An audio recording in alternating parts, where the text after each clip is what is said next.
Muy bien, buenas tardes y bienvenidos a todos a la Fundación Ortega Marañón. Aquí estamos en la sala de exposiciones donde podrán visitar, al terminar la sesión de presentación del libro de Javier San Martín, la exposición 1925 sobre la deshumanización del arte, que es el ensayo que Ortega publicó hace un siglo precisamente sobre el arte nuevo. Sean todos bienvenidos a esta especial ocasión de celebración de un libro que es un libro portentoso, un libro imponente de Javier San Martín, catedrático de la UNED, profesor emérito en la UNED, maestro de muchos profesores también excelentes y gran amigo de esta casa. Necesita poca presentación, todos ustedes lo conocen, y me acompaña a la derecha.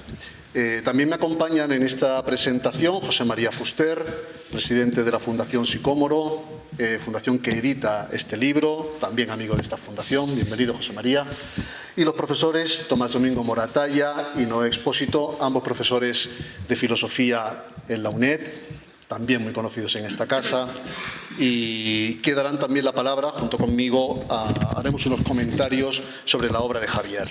Hemos pensado hablar unos 10 minutos cada uno aproximadamente, para no ir más allá de las 7:30, de modo que puedan ustedes también hacer alguna pregunta, y en cualquier caso, los organizadores del acto, Javier y José María, les invitan a una copa de vino que tendrá lugar en el espacio Ortega, al que ustedes pueden subir por la escalera. Está justamente aquí, en la primera planta, y ustedes pueden subir por esta escalera que da acceso a la exposición permanente sobre José Ortega y Gasset. Sí, me miras porque pensabas que iba a ser aquí el cóctel, pero al final han decidido que sea en la primera planta. Está previsto. Muy bien, pues como les decía, son 12 años de trabajo y de estudio por parte de Javier alrededor de uno de los grandes problemas de la filosofía, que es la realidad. ¿Cómo la percibimos?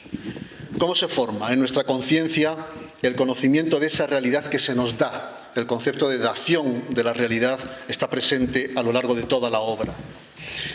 Son 16 capítulos los que componen este libro, y yo al leerlos he tenido la sensación de que cada uno de ellos es un libro por sí solo. Es un libro profundo, imponente, como dije al principio, que define y delimita muy bien conceptos fundamentales en la obra de Ortega, y no solo de Ortega, como la obra pone de manifiesto. ¿Qué son y de dónde proceden las ideas que tenemos sobre las cosas? ¿Cómo podemos saber que es verdadero el mundo que percibo y el mundo que se me da? ¿Cómo saber que son verdaderas las creencias que tengo sobre lo que no veo y que tengo, sin embargo, experiencia subjetiva de esa realidad, pero no una experiencia directa? En definitiva, ¿qué es la creencia y qué es la realidad? Este es el problema que Javier se plantea en este libro y que se propone definir y delimitar. Yo al leerlo pensaba en el positivismo, pensaba en Comte, que es sin duda uno de los filósofos más influyentes de la historia de la filosofía. Digamos que en el siglo XIX asistimos al apogeo del positivismo, es decir, de lo real frente a lo quimérico. Lo real que está constituido por todo aquello que es accesible por la inteligencia, por la razón. Así, el positivismo supone, diríamos en lenguaje popular, una objetivación de la realidad. Sin embargo, pueden existir cosas reales que son inaccesibles a la inteligencia. El positivismo las deja fuera de su ámbito, y en mi opinión aquí es donde la fenomenología de Husserl, obra fundamental y conceptos fundamentales que están o sobrevuelan toda la obra de Javier, supone un paso hacia adelante respecto al positivismo, porque hay realidades cuya existencia todos percibimos, aunque son indemostrables empíricamente. O dicho de otra forma, tengo experiencia subjetiva de ciertas realidades que no son accesibles por la inteligencia o por la razón y que no puedo demostrar empíricamente. Diríamos, con la fenomenología se abre una puerta a que la experiencia subjetiva de la realidad también puede ser fuente de conocimiento científico. Husserl fue un autor sumamente influyente en su tiempo. Ortega es un claro ejemplo, como demuestra el libro de Javier, pero también William James, que a su vez tuvo un enorme influjo sobre intelectuales tan relevantes del siglo XX como Walter Lippmann.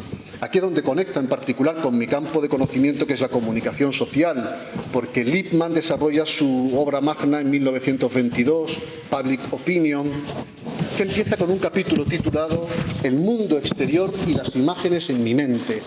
Y Lippmann concluye que la mayor parte del conocimiento que tenemos del mundo exterior no procede de nuestra experiencia directa de ese mundo exterior, sino del relato que otros nos han hecho de ese mundo exterior. En las sociedades contemporáneas ese relato nos llega impuesto por los medios, que ordenan el mundo y nos ofrecen un relato de la realidad, la mayor parte de las veces el único al que tenemos acceso a esa pequeña porción de la realidad. Pero ver el mundo a través de los medios es como verlo a través de una ventana. Lo que vemos es una pequeña porción de la realidad, pero no es la realidad. Todo esto viene a cuento de que Javier rememora en el prólogo de su obra un encuentro que tuvimos aquí en la Fundación Ortega en 2019 alrededor de ideas y creencias. Yo expuse los resultados de una investigación que acababa de terminar sobre el Brexit. Unos meses antes había regresado de la Universidad de Cambridge, donde hice una movilidad de 6 meses para intentar comprender el inesperado resultado del referéndum. Y los dos pilares sobre los que pivotó aquella campaña fueron la inmigración y la aportación excesiva del Reino Unido al presupuesto comunitario. Consulté la célebre encuesta de Ipsos Mori, que probablemente muchos conozcan, y si no, les recomiendo que la consulten porque tiene un capítulo que se titula Perils of Perception, los peligros de la percepción. Y en particular, el ítem referente a la inmigración por parte de los británicos demostraba, en el momento del referéndum, una diferencia de más de 20 puntos respecto al nivel de inmigración que tenía Reino Unido y la realidad. Y también pensaban los ingleses que eran los segundos principales aportadores al presupuesto comunitario, cuando en realidad eran los cuartos por detrás de Francia e Italia. Los ciudadanos tendemos a magnificar la realidad que aparece sobrerepresentada en los medios y estas creencias determinan nuestras decisiones políticas. Por ejemplo, durante la campaña del Brexit, a la BBC en un programa le costó encontrar un economista que defendiera el Brexit. Finalmente lo encontraron, porque hay expertos para todo. Y lo que tú percibías en el debate era un economista a favor y un economista en contra. Un equilibrio perfecto entre dos puntos de vista diferentes, pero realmente no era así, porque la BBC tuvo que buscar mucho para encontrar a alguien que defendiera económicamente el Brexit, cuando en sentido contrario abundaban los expertos que desaconsejaban el Brexit. La imagen que percibimos, sin embargo, es una imagen de equilibrio, de que es una cuestión equilibrada, podríamos decir, o balanceada, cuando en absoluto lo fue, ¿no? En resumidas cuentas, y aquí es donde quiero llegar para hablar del asunto de las creencias, la campaña del Brexit, leí en una de las investigaciones que trabajé, habían comenzado 20 años antes, 2 décadas antes, con el eslogan de Europa nos roba, que funcionó como una lluvia fina, que preparó el terreno para que en junio de 2016 ocurriera lo que ocurrió con el referéndum.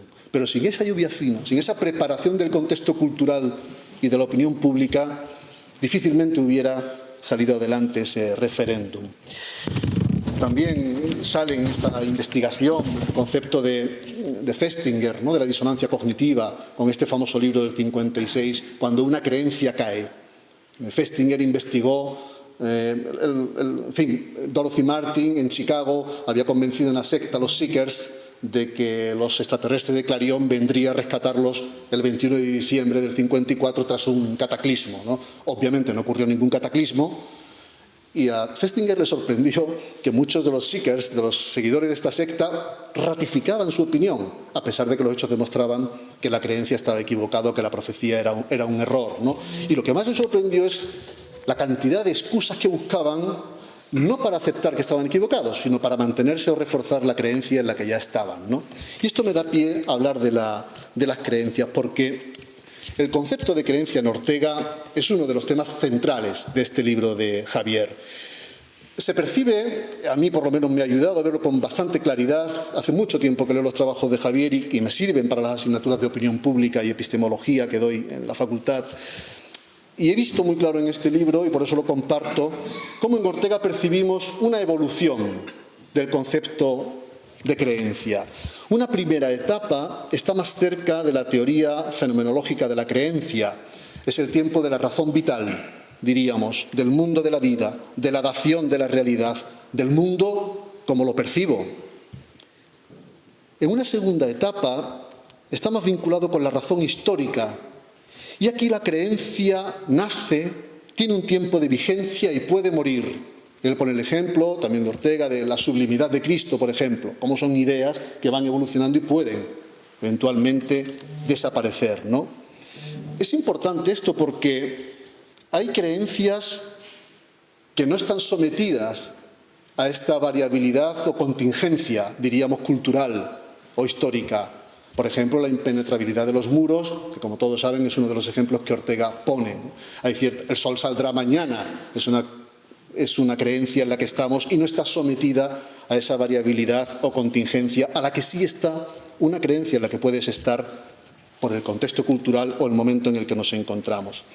Destaco y les invito a que lo lean todo el estudio etimológico de la palabra creencia que nos propone Javier, porque realmente hay un problema lingüístico con la traducción de la palabra creencia. Por ejemplo, belief del inglés no significa exactamente lo mismo que creencia en español, ni en español utilizamos la palabra creencia con una polisemia parecida a la que tienen otros o similar a la que tienen otros idiomas, ¿no? Explica Javier también la tradición kantiana que nos llega a través de Ricoeur de tres etapas históricas de la creencia. En un primer momento, la creencia doxa, que sería la opinión, o la doxa platónica. En un segundo lugar, la creencia sentimiento, es decir, creer en lo que veo y en lo que puedo demostrar empíricamente. Y hay otro tipo de creencia, la creencia fe, de tradición escolástica, creer en lo que no se ve. Dice el catecismo, ¿no? Creer en Dios es creer en lo que no se ve, eso es la fe, ¿no? Bueno, la tendencia natural del ser humano, nuestra tendencia natural es creer lo que vemos, creer en la realidad tal y como se nos da. Podríamos decir, con palabras de Javier, que hay una confianza en la continuación del presente estado de las cosas. Esta sería la matriz de la urdoxa o creencia madre. Hay una creencia fundacional originaria, creencia madre, que es la que se nos da precisamente en esta experiencia directa del mundo. Pero ocurre que el mundo no se nos presenta en una perspectiva o entorno, que el mundo se nos presenta en una perspectiva o entorno cultural, como hemos dicho, que es variable, que es cambiante y que condiciona, por lo tanto, el significado de las cosas que me son dadas. Estas creencias están más allá del mundo de la vida, como dice Husserl, o del mundo vital, como dice Ortega. Yo concluyo, y le doy paso a mis compañeros de mesa, que esto nos lleva a que el objeto se transforma en objeto fenómeno cuando se constituye en la conciencia del yo que las percibe. El yo de aquí y de ahora, que estamos en unas creencias determinadas que son mutables. El yo puro o el ego trascendental, como lo llama Husserl, el que se da cuenta de las cosas. Así, en mi opinión, el acto sensible que nos permite percibir se transforma en acto lingüístico, que en mi campo en particular es bastante importante porque quiere decir que la realidad o las cosas me llegan cargadas de significado para el ser que las experimenta.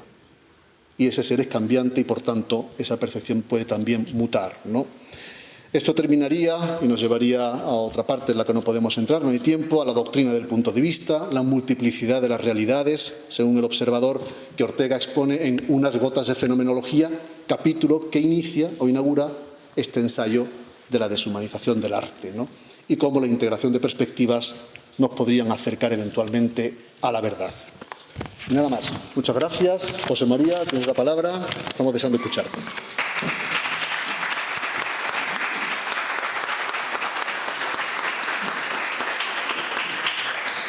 Bueno, buenas tardes a todos. Muchas gracias por estar aquí en nombre de la Fundación Sicómoro, que es la institución que edita el libro. Voy a decir brevemente qué es la Fundación, por si hay gente que aquí no nos conoce. La Fundación Sicómoro es una fundación, comparada con la Fundación Ortega, es una fundación PYME. O sea, nosotros somos una fundación pequeñita, lo que nuestra misión es ayudar a desarrollar el conocimiento con tres perspectivas o tres pilares que voy a citar brevemente. Por eso, como nuestra misión es ayudar, pues podemos colaborar sin ningún problema con la Fundación Ortega, con la Complutense, con el CSIC. Digamos, no tenemos ese síndrome de institución grande que necesita incorporar todo dentro de ella, ¿no? Por tanto, somos una fundación abierta. Y los tres pilares son la ciencia, la filosofía y la perspectiva sistémica, la perspectiva de los sistemas complejos. Digamos que son los tres pilares fundamentales de nuestra actividad. La ciencia, nuestro trabajo se centra en una colaboración que tenemos con la Real Academia de Ciencias de España, que realmente se llama Real Academia de Ciencias Exactas, Físicas y Naturales. Es la antigua Naturwissenschaften, matemáticas, física, química, biología. Estas son las ciencias puras. Las ciencias se han ido fragmentando, se han ido desarrollando, cada vez son más potentes, pero cada vez están más focalizadas en lo que Husserl llamaba regiones del ser. Entonces la ciencia adolece de un problema, una gran ventaja, que es un dominio, un perfecto conocimiento de la región del ser, pero una pérdida de la perspectiva del ser como conjunto. Esto es la filosofía. Digamos, la filosofía, y dentro de la filosofía nos interesa la teoría del conocimiento, la epistemología. La filosofía nos da una perspectiva completa del ser, y por tanto también nos interesa la ontología. Y luego está el concepto de sistema complejo, que es un concepto que está a caballo entre la ciencia y la filosofía. Por un lado, los científicos se dan cuenta de que hay muchos problemas que requieren una perspectiva, vamos a decir así, sistémica, no analítica, y además donde se tienen que juntar múltiples disciplinas científicas para poder abordarlo. Y esto ha desarrollado todo un conjunto nuevo de disciplinas que se llaman los sistemas complejos y las ciencias de la complejidad. Eso por un lado. Por otro lado, eso representa un problema epistemológico. Hay una profunda ruptura del paradigma más querido por los científicos más duros, que es el paradigma atomístico, que es partir del ladrillo elemental y construir todo, y se empieza a hablar desde la perspectiva del todo, desde la perspectiva de la totalidad a la hora de abordar los problemas. Ahí aparecen conceptos como emergencia y enormes debates muy pasionales de si la emergencia es un concepto científico o es filosófico o incluso es mágico, ¿no? Ahí hay grandes pasiones ahí metidas, pero lo que es cierto es que la ciencia y la complejidad están emergiendo. Esto es lo que hacemos nosotros, entonces, apoyar esas tres patas del problema del conocimiento, colaborando con distintas personas y con distintas instituciones, ¿no? Entonces, en este proceso, un día me presentó la gerente de la Fundación a Javier San Martín, y después de una magnífica comida que tuvimos, nos propuso Javier San Martín apoyar a la UNED y desarrollar la Cátedra Internacional Ortega como proyecto. Entonces, Javier San Martín nos presentó a Rosa, que está aquí, en aquel momento vicedecana o vicerrectora, no me acuerdo ahora si era vicedecana o vicerrectora de la UNED, que llevaba toda la parte de investigación, y firmamos un acuerdo para desarrollar la Cátedra Internacional Ortega. En la Cátedra Internacional Ortega están aquí Tomás y Noé, los catedráticos de la Cátedra Internacional Ortega, y es uno de los proyectos de la Fundación. Y en el marco de la Cátedra Internacional Ortega es donde trabamos conocimiento del proyecto de Javier San Martín. Javier San Martín estaba escribiendo un libro que... Ay, perdón, se me ha caído. Gracias. Igual se te han desordenado como usted. Se me ha desordenado, pero bueno, da igual, estoy hablando de memoria. Estaba escribiendo un libro que llevaba mucho tiempo, 12 años, escribiéndolo, y cada vez era más gordo y cada vez era más difícil de editar. Es difícil de editar porque aquí tenemos amigos editores aquí en el público, pues los editores piden libros más pequeños, que se vendan mejor, que tengan menos costes, etcétera, etcétera. Y uno de los programas de la Fundación es editar cosas que nadie quiere editar, pero que son buenas, ¿vale? Y uno de los programas que estábamos desarrollando es un programa que se llama Cumbres Filosóficas, que tenía 2 libros que se van a editar próximamente. Uno es La filosofía de la aritmética de Husserl y otro es el libro de Ingarden, la obra magna de Ingarden de 4 tomos sobre la realidad, que realmente nadie quiere editar porque son enormes e invendibles, etc., ¿no? Y esos libros forman parte de una colección que se llama Cumbres Filosóficas, que es libros muy buenos que deberían estar en español, que no están y que entonces nosotros ayudamos a editar. Y me pareció que el libro de Javier, aunque está originalmente hecho en español, también es una cumbre filosófica. El libro está lleno de joyas, desde el estudio que hace de la doxa en Platón, donde el concepto de doxa que tenemos todos, de mera opinión, lo confronta en el propio Platón con los conceptos de doxa en los presocráticos, que es un concepto mucho más ligado al concepto de creencia, y que Javier dice que se atreve a enfrentarse contra toda la comunidad de los platónicos que van a sacarle punta a ese capítulo monumental de doxa.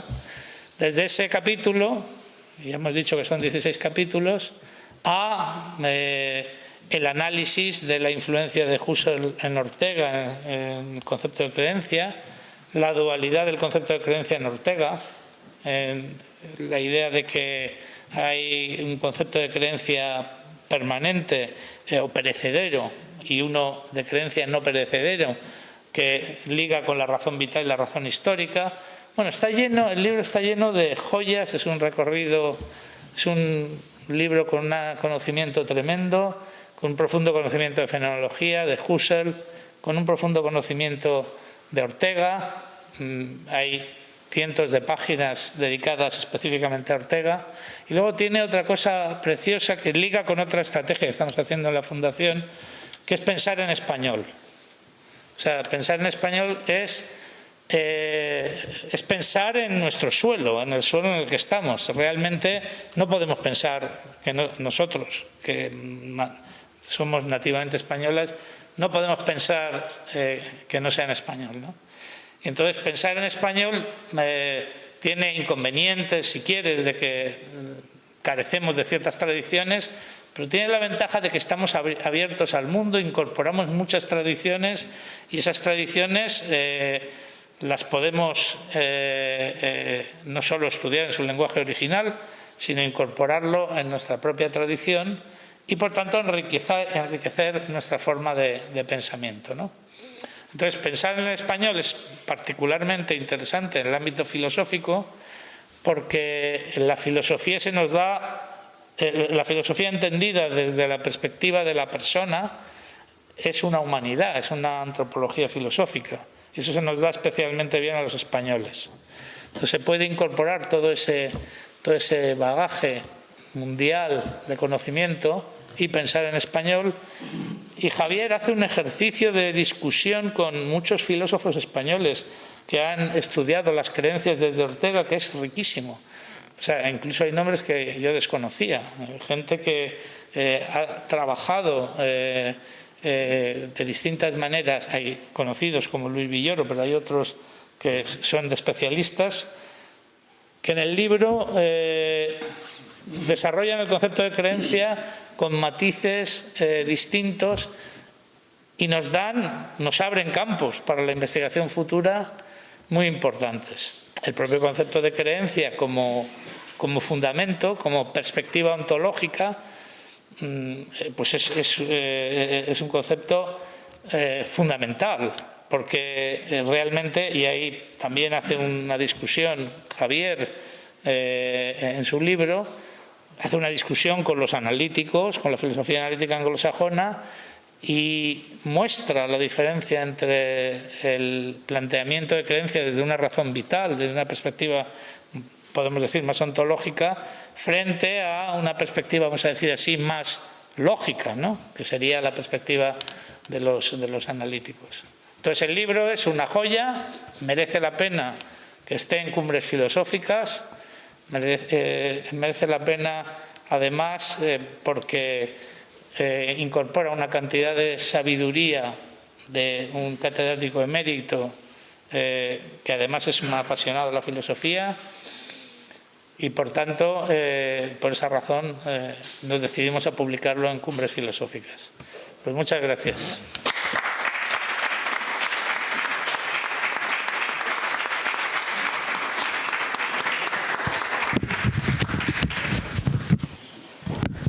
Muy bien, buenas tardes a todos.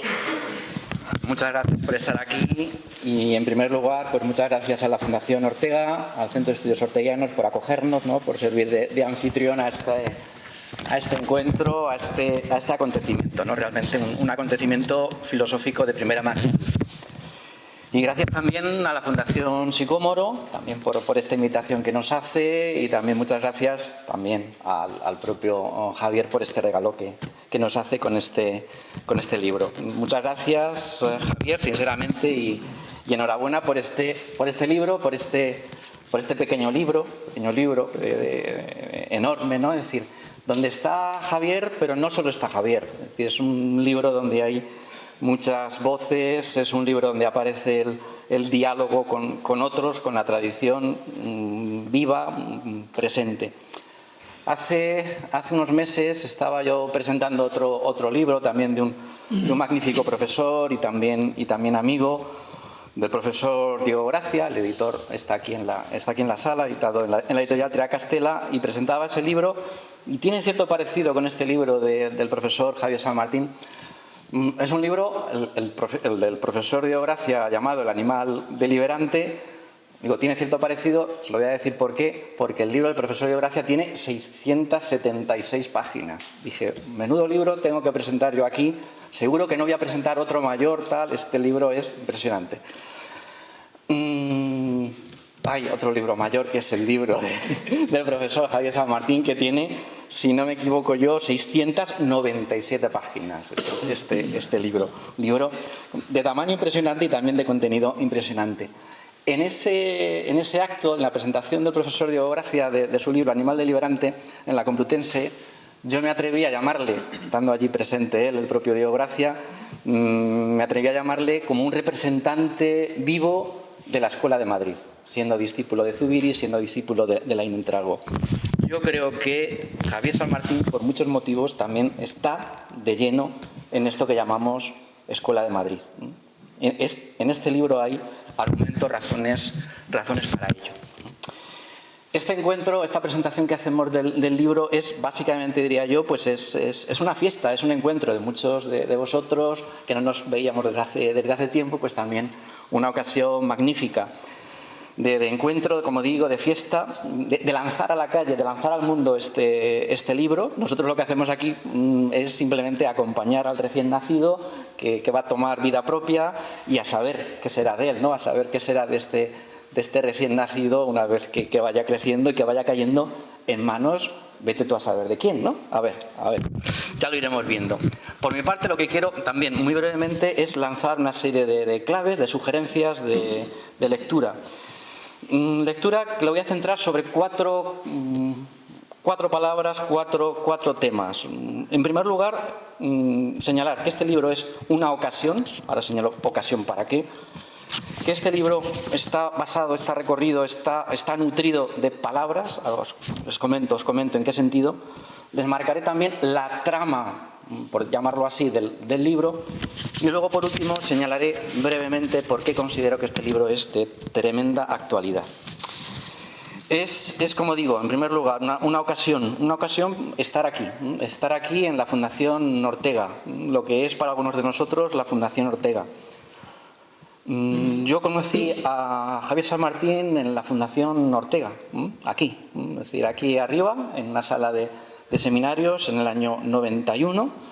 A mí yo hacía los cursos de doctorado con el profesor Jaime de Salas, estábamos en un seminario sobre la razón vital y me invitó a formar parte del seminario que se llevaba aquí a cabo a partir del año, me parece que fue del año 90, pues yo vine en el año 91 y estuvimos en ese seminario y éramos pocos profesores, estaba el profesor Javier San Martín, estaba Sánchez Cámara, asistía a ese seminario doña Soledad Ortega de manera constante. Pues ahí, ese año, en el año 91, conocí yo al profesor Javier San Martín y a partir de ahí, pues un contacto sobre Ortega, sobre fenomenología, sobre antropología a partir de ese momento. O sea, para mí es importante también este momento, esta situación, esta ocasión, por lo que significa. Y todos estos temas que yo ya veíamos del profesor Javier San Martín, son temas que vuelven a aparecer con una fuerza impresionante 34, 35 años después, en este libro. Es por eso también un libro importante. Ocasión, les señalo, ocasión. Es una ocasión importante esta que nos une aquí ahora a ustedes, a vosotros y a nosotros. ¿Por qué me parece muy importante? Porque estamos aquí en la sala varias generaciones que conocen a Ortega, que han leído a Ortega o que no han leído a Ortega. Hay una generación, diría yo, la generación de Javier, que prácticamente desconoció a Ortega, que lo leyó poco. Hay otra generación, quizá la nuestra, Nacho, la mía y de algunos de los que estáis aquí, donde ya empezábamos a leer a Ortega y donde estamos de alguna manera lanzando, recuperando la lectura de Ortega para, diría, las nuevas generaciones, y quizá la podemos representar con la voz, con la palabra del profesor Noé Expósito. Entonces me parece muy importante caer en la cuenta también de este intercambio de generaciones en este acto y a partir también de este libro. Y también es importante este acto, este momento, porque supone una ocasión, diría yo, de vida académica, de amistad académica, de lo que el profesor Javier San Martín ha conseguido en la UNED y no solo en la UNED, también con la propia cátedra que señalaba anteriormente José María. Es decir, es vida en la filosofía, es vida académica, es amistad académica y estableciendo también al mismo tiempo sinergias, colaboraciones, como es con la propia Fundación Ortega Marañón, como es con el Centro de Estudios Orteguianos, como es lanzando un gran proyecto que tenemos ahora entre manos, el CEU, la Fundación Ortega, el Instituto de Filosofía, la Complutense y también nosotros y también la UNED. Es decir, son posibilidades abiertas, es una ocasión también, diría yo, única, es decir, es un momento especial también para trabajar a Ortega. Todo eso acompañado desde también este esfuerzo impresionante del profesor Javier San Martín. Pues me parece que, y también, es decir, la ayuda, el apoyo, la insistencia, ¿no?, que nos ha comentado José María, de la propia Fundación Sicómoro, en apoyar este pensamiento en español. Es una ocasión única que creo que tenemos que aprovechar y el libro de Javier es ocasión para ello. Rápidamente, también de este libro yo destacaría que es un libro, lógicamente, me van a decir que es de perogrullo, es de palabras, pero yo les diría que se fijen en el título. Fíjense en el título y fíjense qué palabras. Creencia, realidad. Una historia de las dos palabras impresionante. El propio Javier entra en ellas, más en la palabra creencia, menos en la realidad, o en las dos. Léanlo. Creencia, realidad. Leemos el título, Ortega, uno de los grandes filósofos contemporáneos, Ortega. Leían el título, seguimos con grandes palabras, diálogo. Va a ser central en el libro, en el trabajo de Javier, diálogo. Intérpretes. Es tarea de interpretación de textos, es tarea de hermenéutica. Son términos claves, términos importantes. Pero siendo estos términos muy importantes, claves, me parece más importante los términos que no he mencionado. No he mencionado la partícula I. Creencia y realidad. En el planteamiento de Javier eso es clave. Es clave ese espacio entre el creer, la creencia y la realidad. Es el espacio del entre, el I. Es importante, otra palabra que no he mencionado, más pequeñita, desde. Creencia y realidad desde la filosofía de Ortega, desde el diálogo, es decir, desde un punto de vista, desde una perspectiva, desde. Y otra palabra que no he mencionado y que también parece muy, muy importante, con otros, con los intérpretes. No es un trabajo en solitario, aunque se construye, lo hace en solitario, pero siempre en diálogo. por tanto, de palabras, de términos, y esos términos pequeños, pero que son claves. El y, el desde y el con. Tercera idea, la idea del mapa, el mapa de lectura de esta gran obra. Ya se ha comentado anteriormente. ¿Qué busca el profesor Javier San Martín en esta obra, en este libro? De manera muy sintética, diría, pues perfilar, fundamentar una noción trascendental de creencia. Luego ya que nos explique él ese concepto de trascendental de creencia. Importante, básico. A la altura de un nuevo Husserl, a la altura de, diría yo, utilizando esa expresión también, de un nuevo Ortega. Hay una nueva forma de leer a Ortega, lo mismo que hay una nueva forma de leer a Husserl. Y hay una sinergia recíproca entre ambos planteamientos. En el libro de Javier aparece también con fuerza esa función que cumplen las creencias en la vida humana.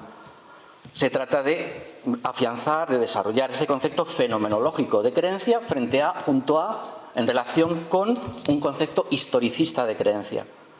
Y también de fondo, y luego, enseguida lo señalo, va a tener su culmen al final del libro. Todo esto, diría yo, y me parece que tiene especial relevancia, enmarcado en una antropología filosófica, en una filosofía del ser humano. Es decir, en este libro se aunan los grandes temas que ha trabajado el profesor Javier San Martín, diría yo, que a lo largo de su vida. Por tanto, no es un libro más, no es un libro cualquiera, y no solo por el tamaño. En sus comienzos es un libro que plantea un estudio sobre las creencias en Ortega y ha llegado a ser un estudio general sobre las creencias, incluso recuperando la tradición analítica. Muestra la necesidad para llevar a cabo esta filosofía, este análisis de la creencia, de detenerse también en la tradición analítica. Dos conceptos claves de creencia que aparecen a lo largo de la obra y que él lee en Ortega. Uno fenomenológico, trascendental, otro historicista, creencias perecederas, creencias no perecederas. Y aquí entra en debate con los orteguianos, con los intérpretes orteguianos, ¿no? Lo importante, utilizo una expresión que a lo mejor a Javier le hace mucha gracia y yo se lo digo siempre a mis alumnos, que cuando lean los textos de Javier se fijen cuando Javier utiliza esa expresión, porque va a ser pregunta de examen. Dice Javier, lo que se ventila, eso es lo más importante. Javier aparece enseguida y nos dice, lo que se ventila es la creencia entendida como el modo de darse la realidad. El modo de darse la realidad. Hay que buscar en ese texto, en el libro de Javier, esos momentos en los que él señala eso que se ventila. Es un libro rico, es un libro complejo. Nos encontramos comentarios y análisis orteguianos, nos encontramos comentarios más fenomenológicos, nos encontramos esa tradición analítica desarrollada, nos encontramos también apuntes para una antropología filosófica. O sea, aquí yo creo que este libro es realmente pues un surtido de temas para explorar, para trabajar. Son 16 capítulos. Yo diría, también un poco con la propuesta que hace, la lectura que hace el propio Javier, que se podría dividir en 3 partes. Tiene 3 partes, relativamente clara el libro. Tiene una introducción, yo creo que muy bien hilvanada, muy bien propuesta, donde da claves de lectura. Si no lean el texto como si fuese una novela de principio a fin, hay que empezar a seleccionar textos, capítulos en función de intereses. Ahí el profesor Javier San Martín nos señala una serie de caminos, ¿no? de exploraciones. La primera parte, el capítulo primero me parece un muy buen capítulo. Se trata de analizar, de explorar los términos. Se coge de la mano, y yo creo que lo hace muy bien, de Paul Ricoeur, para analizar, para comentar el concepto de creencia y también para superarlo. Hay que leer despacio ese capítulo, se aprende mucho. Luego los siguientes es un despliegue de ese concepto de creencia en Husserl, con una fundamentación impresionante, una lectura de Husserl impresionante, y luego también, no menos impresionante, la lectura de la tradición que hace desde los presocráticos, Heráclito, y la lectura de Platón también es impresionante. Y luego termina la primera parte con un capítulo que a mí me parece muy importante, que es el capítulo 5, donde hay un cambio de paradigmas, hay el nuevo Husserl, el nuevo Ortega, capítulo central. Yo diría que ese capítulo es un capítulo de obligada lectura. Segunda parte, muy brevemente, la segunda parte de la obra del libro, yo la titularía, utilizando un título de un capítulo de una obra de Paul Ricoeur, la titularía El conflicto de interpretaciones. Son diferentes lecturas de autores, de personas que han trabajado el tema de las creencias en Ortega. María Rodríguez Huescar, Ciriaco, la Escuela de Salamanca, Mariano Álvarez, Carlos Paredes, y luego también nuestro amigo que nos estará viendo y le mandamos un abrazo, Pepe Lasaga. Debate con ellos, presenta esas posiciones distintas y luego ya en la tercera parte llegamos, por decirlo así, a ese nivel, diría yo, superior, un nivel casi de síntesis. El capítulo 12 me parece muy bueno, me parece también central en la obra, donde plantea la relación entre las dimensiones metafísicas y políticas de las creencias en Ortega. Ese capítulo tuvo su origen aquí, donde estamos. Esa fue una intervención del profesor Javier San Martín en esta casa, en ese seminario que les comentaba yo, en esos años 91-92, por ahí, y luego un texto que me parece que recogió más tarde. Es importante ese capítulo, el capítulo 12. Después, una lectura de Ortega desde las tesis de Rafael Lorenzo, de Laín, la tradición analítica, y luego viene el último capítulo. El último capítulo también me parece de obligada lectura, me parece fundamental, porque muestra el alcance de la obra. Es un capítulo, es un escrito, el 16, el último, que va a hablar de la vida humana, del ser humano, de una idea de razón, de una idea de racionalidad. Va a hablar de la relación entre creencia y locura. Ese hundimiento de las creencias, ese hundimiento de la evidencia natural, es quizá, pues eso, la locura. Debate con Blankenburg, y aquí a mí también me gustaría citar, recordar que este trabajo de Javier San Martín se une con trabajos que estamos haciendo en la UNED, con tesis doctorales sobre estos temas. Es decir, recuerdo una tesis de un alumno mío, un doctorando mío, que es Guillermo Ruiz, sobre la antropología filosófica de Valenciano Gallá, tratando también estos temas de Ortega, de Blankenburg, o también una tesis reciente de Martín Vargas, donde hablaba de psiquiatría fenomenológica, también utilizando estos temas. Es un trabajo, este último, muy importante porque muestra el alcance de la obra. Termino. La cuarta idea que les quería indicar. Hemos visto la ocasión de este acto y de este libro. Hemos visto también, les comentaba, el tema de las palabras, la trama del libro, que intentaba hacer un poquito ese resumen, ese esquema. Y quería hablar muy brevemente de la actualidad del libro. No es un libro intempestivo, en ese sentido de en cualquier época. Quizás se pueda leer en cualquier época, pero es un libro muy interesante para nuestra época. Diría yo, tanto por la forma como por el fondo. Por la forma, por la paciencia, el cuidado, la atención, el diálogo que establece, el respeto con el que está trabajando el profesor Javier San Martín en este texto. Lo que significa pensar con otros, lo que significa vida académica. Eso yo creo que lo tenemos que valorar. Los que hemos trabajado, hemos tenido la suerte de contar de ese trabajo codo a codo con el profesor Javier San Martín, lo sabemos y queremos comunicarlos a otros que trabajan con nosotros, a otros que vienen después de nosotros. Me parece que es un libro valioso, un libro fundamental, un trabajo valioso, un trabajo fundamental.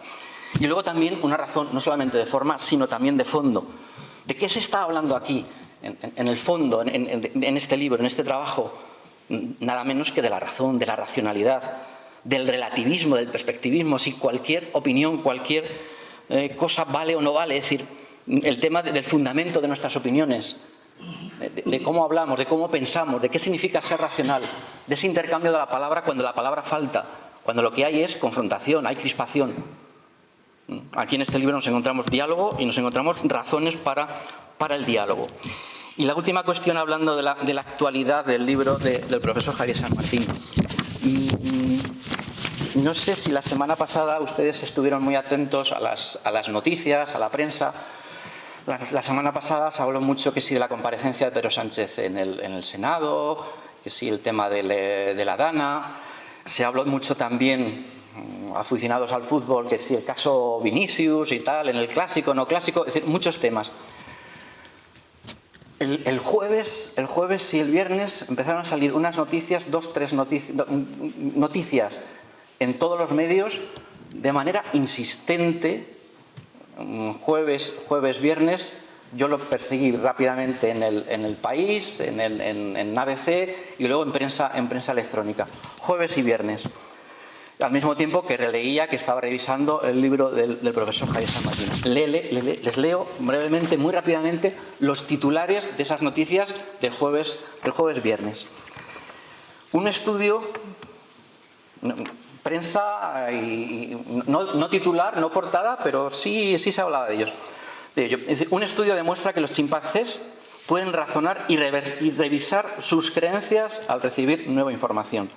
Los chimpancés pueden revisar racionalmente sus creencias cuando se les presenta nueva información, según un nuevo estudio publicado este jueves en la revista Science. El trabajo, liderado por un equipo de investigadores, concluye que, al igual que los humanos, estos primates pueden cambiar de opinión en función de la solidez de la evidencia disponible, una característica clave del pensamiento racional. Esto en un medio, hablando de razón, hablando de creencia, de cambio de perspectiva. Esto no solamente propio del humano, sino también del primate. Otro titular, muy rápidamente. Compartimos el planeta con otro ser racional. Los chimpancés cambian de creencia ante nuevas pruebas. Otro titular, otro medio. El fin de la supremacía intelectual humana. Los chimpancés pueden razonar como nosotros. Otro medio, el alma de la selva. Los chimpancés nos enseñan sobre creencias racionales y adaptabilidad. Creencias, razón. ¿Qué estamos entendiendo por creencias? ¿Qué estamos entendiendo por ser racional?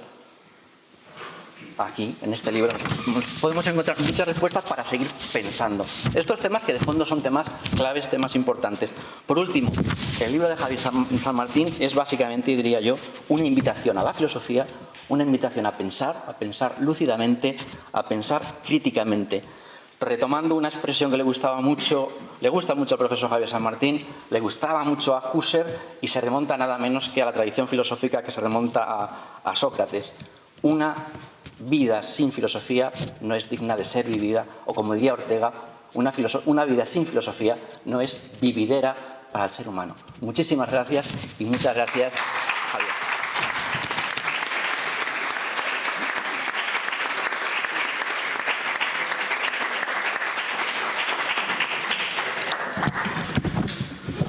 Muy bien, pues buenas tardes a todos y a todas.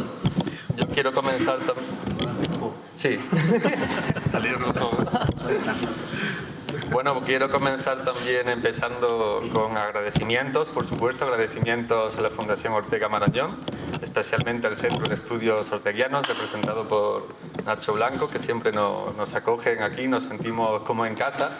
Hace unas semanas estuvimos presentando también la colección de la cátedra, la colección Escuela de Madrid, aquí también en la Fundación, así que estamos mal acostumbrándonos, pero bueno, muchas gracias porque siempre nos sentimos como en casa.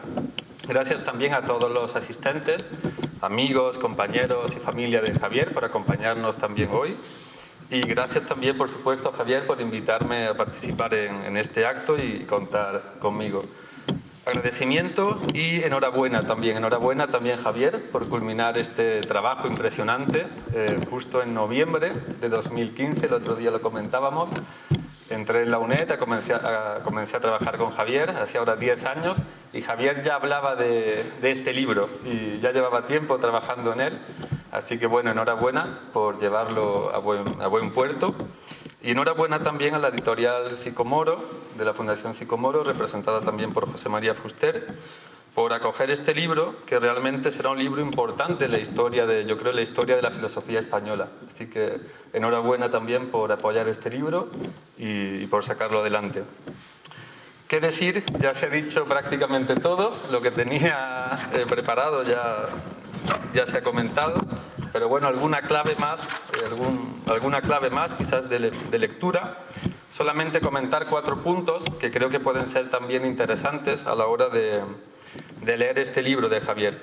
El primero, muy brevemente, yo creo que hay una forma de hacer filosofía en este libro, en la que Javier también insiste desde el principio, en la introducción, distinguiendo por un lado una forma que a veces se suele despachar de forma un poco despectiva, ¿no? La forma que se dice doxográfica o sencillamente de entrar en discusión de textos con otros autores clásicos o contemporáneos, como si no se tocara la realidad, ¿no? Como si fuera una cuestión meramente de eruditos, de expertos.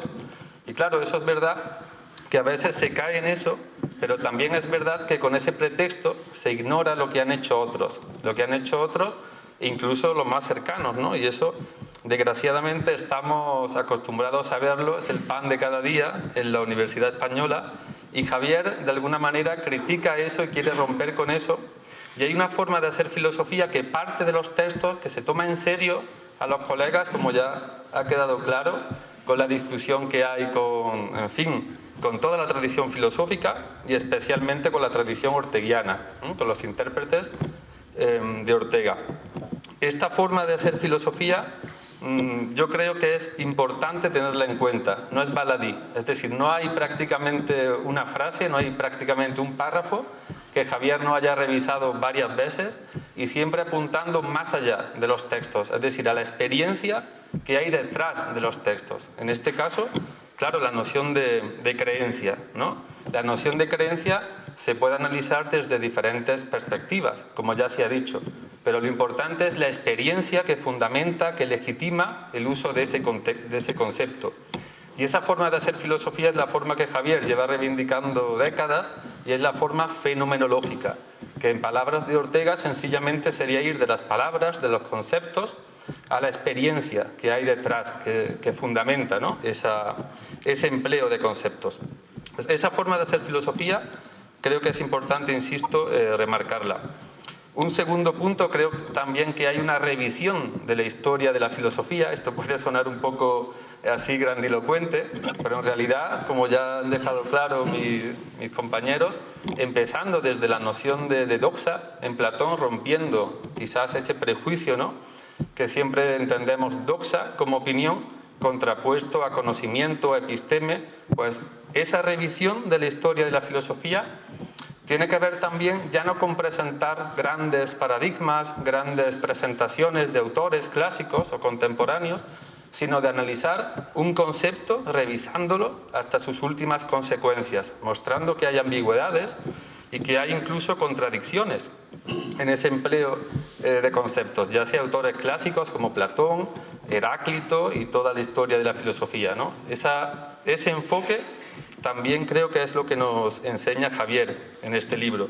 Hay, por tanto, una exigencia filosófica y que queda muy claro también en los ejemplos, como ya comentaba Nacho también, a propósito del concepto de creencia, como los ejemplos, habla Javier de la traición de los ejemplos, ¿no? Como una teoría, claro, luego cuando se pone un ejemplo concreto, a veces el ejemplo no da cuenta realmente de la teoría, hay una traición, hay un desajuste, y eso es justamente lo que pasa cuando se contraponen las dos nociones de creencia que ya se han mencionado. La creencia en la primera navegación, hablando en estos términos, ¿no?, de estudios orteguianos, de los años 15, en Sistema de la Psicología en Ortega, y en la segunda navegación, las creencias, como ya también se ha comentado, históricas, perecederas, etc. Claro, ahí en esa ambigüedad y en esa contradicción incluso se juegan los conceptos filosóficos básicos, y eso es lo que nos propone también Javier revisar. Esa historia de la filosofía que parte, como digo, de una revisión del paradigma clásico, ya desde Platón, Heráclito, y también una revisión importante, yo creo que es muy importante también todo el aporte a la propia tradición fenomenológica. Y llama la atención, es muy curioso, cómo la amplitud y entre la inmensa bibliografía que hay en los estudios fenomenológicos, y en concreto husserlianos, no se ha reparado en esta ambigüedad del concepto de doxa, de creencia en Husserl. Hay, por tanto, una novedad en este sentido, que nos obliga también incluso a revisar un concepto básico del paradigma fenomenológico, en el que Ortega claramente se inscribe. Y también hay, como ya se ha apuntado, una revisión del paradigma analítico. Claro, el paradigma analítico recuperando además la figura tan importante y tan desconocida de Luis Villoro, ¿no?, cuya obra Creer, Saber, Conocer es libro de texto obligado en México, y aquí pues es prácticamente desconocido, ¿no? Y luego su libro posterior también, El Poder y el Valor, que Javier recupera, discute a fondo, mostrando por un lado la potencialidad, ¿no?, de la filosofía de Villoro desde la fenomenología, en la que también se inscribe, pero también la ambigüedad, digamos, los déficits que puede tener ese concepto de creencia desde la filosofía analítica. En ese sentido, la conclusión a la que llega Javier es que la creencia, la noción de creencia, no es solamente una disposición o no es solamente algo en lo que creemos, por ejemplo, como ya se ha dicho, ¿no?, en tal religión, en tal idea política, sino que realmente la creencia es una estructura básica de la vida humana. La estructura básica de la vida humana. Si esto se pierde, caemos literalmente en la locura. Caemos en la locura. Por eso también, y este sería el tercer punto que quisiera remarcar, en este libro hay también un diálogo interdisciplinar, ahora que tanto se reivindica, ¿no?, esto del diálogo interdisciplinar, pues aquí hay realmente ese diálogo partiendo con la psicología, con la psiquiatría, con las ciencias humanas, porque en principio el concepto de locura cualquiera diría que es un concepto propio de la psicología o de la psiquiatría. Pues bien, lo que muestra Javier es que realmente ese concepto tiene detrás toda una base filosófica que remite precisamente al concepto de creencia. Creencia como modo de estar básico en la realidad. Y si ese concepto se pierde, perdemos literalmente la realidad y por tanto caemos en la locura. Hay por tanto esa clave que me parece importante, ¿no?, ese diálogo interdisciplinar. Y por último también, como ya se ha adelantado, como ya también Tomás lo ha comentado, hay una reivindicación de la antropología filosófica como filosofía primera, porque claro, la realidad al final es la realidad humana, no es la realidad cósmica, no es la realidad de la que nos habla la biología o la física, que por supuesto es fundamental, pero siempre ese concepto de realidad siempre remite a la realidad humana, a la realidad vivida. Y ese es el tema justamente de la antropología filosófica. Entonces, todo esto desemboca al final, como ya también se ha dicho, de lo que tiene a hablar el último, en la antropología filosófica.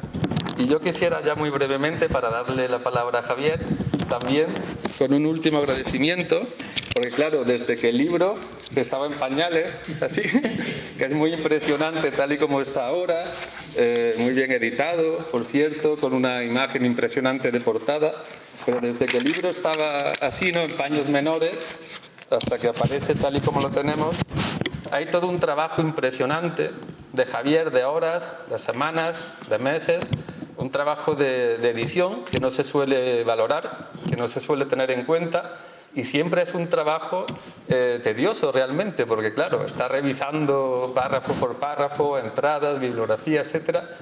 Pues bueno, Javier ha hecho esto también, yo creo que es una muestra de su generosidad filosófica, dedicarle todo este tiempo a que por fin este libro pueda ver la luz. Así que muchas gracias también, Javier, y enhorabuena.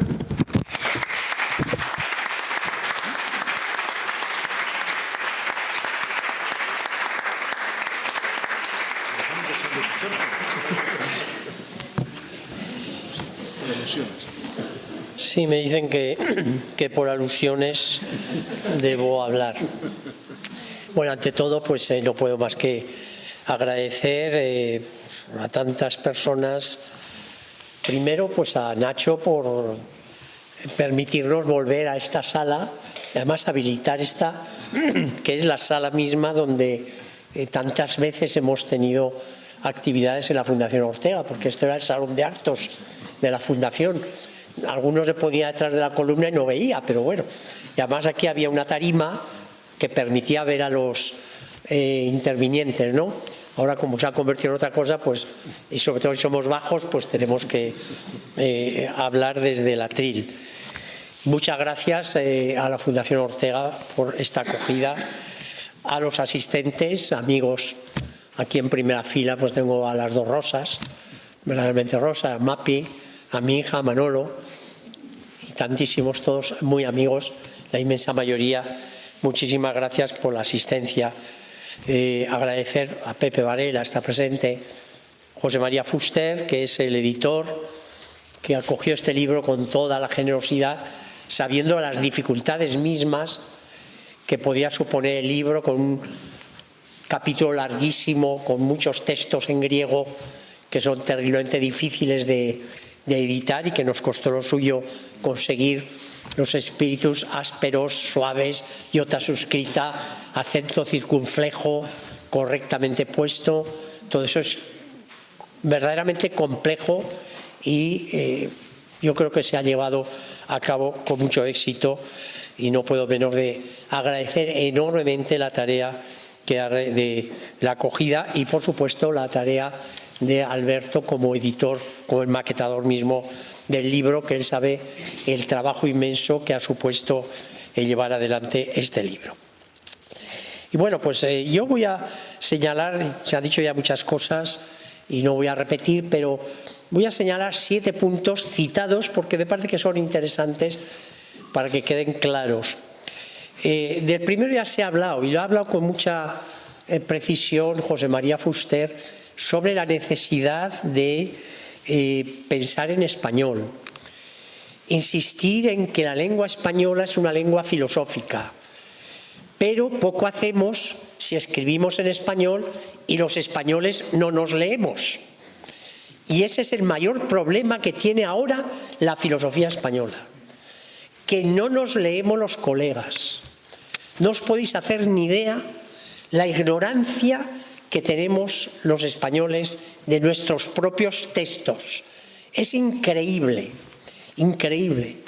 Me di cuenta, y es un capítulo del libro, están las 2 hijas de Antonio Rodríguez de Huéscar, que el libro, la tesis doctoral de Antonio Rodríguez de Huéscar, lo ha leído poquísima gente, poquísima. Y entendido todavía menos, porque no se ha leído con rigor el libro, con rigor.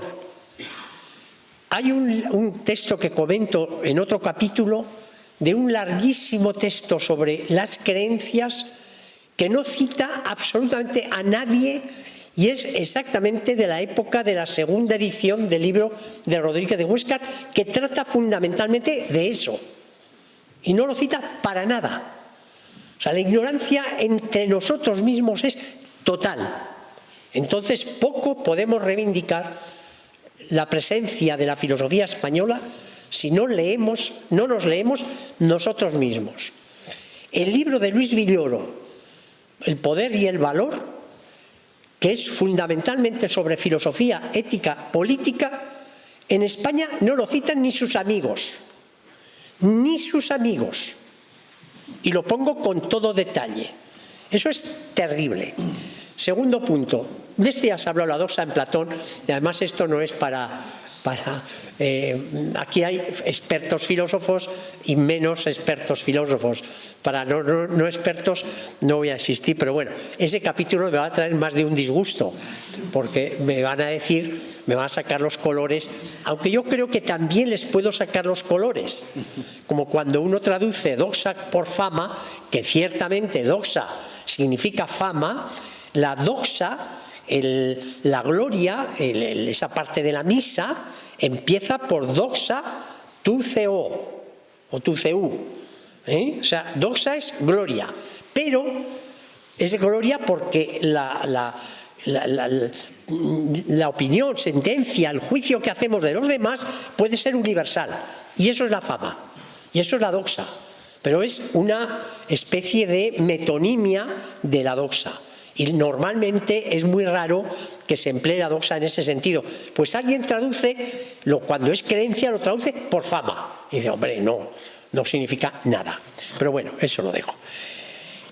Muy importante también para los expertos, y lo ha citado también creo que Tomás, el capítulo de Husserl es muy importante y me llevó mucho tiempo, porque yo mismo no había evaluado la importancia que la creencia tenía en Husserl. Y es, yo diría, la columna vertebral de toda la fenomenología de Husserl, desde que cambia en 1894 por influencia de William James. Pero lo más importante, que lo ha citado también tanto Tomás como Noé, es la importancia que la creencia tiene en la vida humana.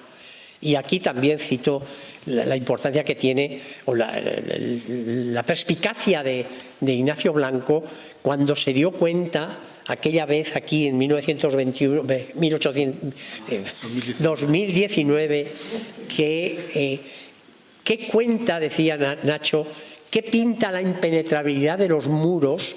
Que es un ejemplo de Ortega, y ahí yo tenía muy claro la teoría de la tradición de los ejemplos, para decir que la creencia, que se refería a Ortega, las creencias históricas, es social. Claro, nadie nos enseña la impenetrabilidad de los muros, que para salir de una habitación tenemos que ir por la puerta. No hace falta que eso nos enseñe nadie. Pues Ortega pone la impenetrabilidad de los muros como ejemplo. Y todos los intérpretes, todos, han seguido a Ortega literalmente en ese tema. Y claro, Nacho se preguntaba, yo es que no entiendo eso. Pues efectivamente era la tradición de los ejemplos. Y es que las creencias, y esto es la teoría husserliana, están enraizadas en la misma vida humana como lo absolutamente inquebrantable para la vida humana. Y de ahí se transfiere a todos los relatos sociofamiliares que nos imbuyen desde el principio y les pasamos la realidad que tenemos de la creencia ordinaria a lo que nos dicen. Y entonces lo que nos dicen se convierte en real con la misma realidad que tiene la realidad ordinaria y además con la misma afectividad. Y las creencias políticas son tan duras, tan fuertes, tan convincentes como la propia realidad del mundo. Y de ahí que somos capaces de morir por creencias de las que no tenemos prácticamente ninguna evidencia, del tipo que sea. Y no os digo nada de pelearnos, lo estamos viendo continuamente. Es decir, las creencias es realmente la estructura básica de la vida, y esto es lo que Husserl, yo lo explico en el capítulo dedicado a Husserl, desde el principio que Husserl se da cuenta de eso hasta el final, ¿no? Cómo funciona la creencia desde el principio. Y por eso puse un dibujo que el que tenga el libro, pues que le ruego que lo mire con detenimiento en la página 495, cómo funcionan las creencias en la vida. La creencia básica del cuerpo humano que está en la realidad y cómo de ahí se transfiere a todos los relatos sociofamiliares, que es donde la inmensa mayoría de nuestras creencias con las que contamos están en los relatos sociofamiliares. Empezando, por ejemplo, pues con el día de nuestro nacimiento. Nadie ha vivido su nacimiento. Para todos eso es una creencia. Todos creemos el día en que nacimos. Y pues todo funciona así, con ese tipo de creencias derivadas de lo que nos dicen, y creemos a pie juntillas en lo que nos dicen o lo que leemos en un registro de nacimiento. Pues la realidad que adquiere esas creencias derivadas es porque vivimos realmente en la realidad, Entonces, ese dibujo es una especie de plasmación plástica de cómo funcionan las creencias. Es absolutamente imprescindible, y esto es otro punto que me di cuenta, la diferencia que existe entre las tradiciones, por ejemplo, la orteguiana, la fenomenológica, con la filosofía analítica. En la cuestión de la creencia, por ejemplo, en la tradición fenomenológica apenas hay bibliografía. En la tradición analítica había bibliografía desde 1920. En la Sociedad Aristotélica Británica de Filosofía hay una cantidad de bibliografía inmensa de discusión entre ellos sobre el concepto de creencia, ya desde 1920 y tantos, sobre todo desde 1930, impresionante. Y la hemos despreciado. ¿Quién de los orteguianos ha buscado la tradición analítica? Nadie. Y claro, la verdad es que es para criticarla, yo lo hago para criticarlo. Y además creo que la critico con fundamento riguroso. Pero la tenemos que tener en cuenta. Ahora nos está pasando recientísimamente con el tema de la normatividad. Se ha empezado a hablar de la normatividad y resulta que los analíticos llevan hablando de la normatividad desde hace años y años y años. Pero resulta que Husserl había hablado en las investigaciones lógicas en 1900 sobre la normatividad. Y nadie de la fenomenología se lo había tomado en serio. Y los analíticos se lo habían tomado en serio y discutían sobre todo eso. Y claro, ¿quién de las otras corrientes toma en serio todo esto? Pues yo creo que es importante también acercarse a la filosofía analítica, aunque sea para criticarla, pero hay que conocerla. Y esto es muy importante. Y por fin, hay que reivindicar que necesitamos reivindicar a Luis Villoro lo he citado ya, es que Luis Villoro era español. Nació en España. Era hijo de un médico español, de un médico aragonés español y de una mujer mexicana, que se murió el médico, el marido, y ella metió a los hijos en un colegio de Bélgica y ella se fue a México y cuando estalló la Segunda Guerra Mundial se llevó a los hijos a México. Pero Villoro, siendo español, él, por supuesto, su hijo ha recuperado la nacionalidad española, que es Juan Villoro, un escritor mexicano. Pero Villoro tiene una filosofía potentísima, sobre todo el último libro de El poder y el valor. Lo más importante es que Villoro pone el acento en un punto decisivo. Todo el libro es sobre las creencias, pero en los valores también hay creencia. Y pone el acento en los valores no presentes, sino ausentes, porque la política se crea sobre valores ausentes, lo que queremos conseguir. Y todo el análisis de Villoro es precisamente en la axiología fundamental sobre los valores ausentes que queremos conseguir.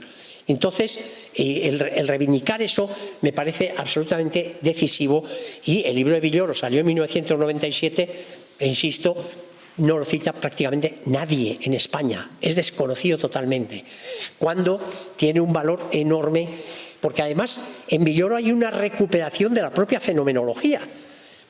Primero se pasa a la filosofía analítica y luego vuelve a la fenomenología, y en gran medida el libro El poder y el valor recupera momentos fundamentales o la inspiración global de la propia fenomenología.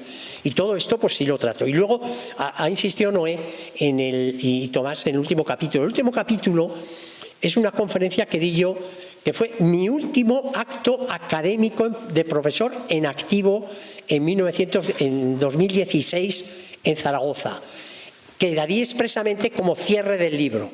O sea, entonces ya sabía cómo iba a cerrar el libro, y esa conferencia es el cierre del libro, que globalmente pues sí recupera toda la discusión sobre la creencia en la fenomenología, en Ortega, en la tradición, para hacer ver que la creencia es la estructura básica de las personas, y que la pérdida de las creencias, no de la creencia, de las creencias, sino de la creencia básica, es el inicio de un periodo neurótico o psicótico. El otro día nos decía Martín Vargas, la tesis a la que ha aludido Tomás, que no es la caída en la locura, porque no hay locura como un concepto así abstracto, sino que hay episodios o personas que incluso muchos de ellos intentan reorganizarse como puedan, pero unos pueden y otros no pueden. El caso, por ejemplo, que trataba Blankenburg, la persona que trataba él terminó suicidándose, porque la caída, la pérdida de las creencias, de la creencia básica en el absoluto o en la vida, pues es la pérdida de la persona. No en vano decía